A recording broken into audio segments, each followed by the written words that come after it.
Alamin naman po natin ang sitwasyon sa labas ng ating himpilan hinggil sa unang araw ng klase. Nasa linya, Joffrey Penasilla. Bicol Headlines ngayon.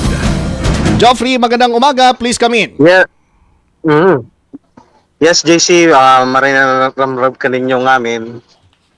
JC and Gladys, yung kita mo niyan sa Irrigate City Central School kung saan para sa pagburukasan kang klaseng niyan. Kasi bago pa kita digdi, aban-aban, may nagpuon pa lang si flag ceremony. Talagang dakol ng mga estudyante. Full uniform ang sinang sunod. Ngunya na inot na aldaw kang karalasan. School year 2025-2026.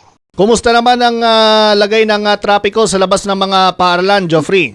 Yes, JC, ang yaon talaga ang PNP tapos Public Safety Office kang Iriga City talagang medyo magabat ang bolos ng trapiko sa luwas siyempre sa mga sundo, mga naksakay sa tricycle, yaon talaga naman ang babaan. Talagang medyo magabat ang bolos ng trapiko digdi. Pero okay man okay man ang talagang maayos man ang opening niyan kang klasihan dito sa Iriga City Central School. Okay, maraming salamat, Joffrey Penasilla.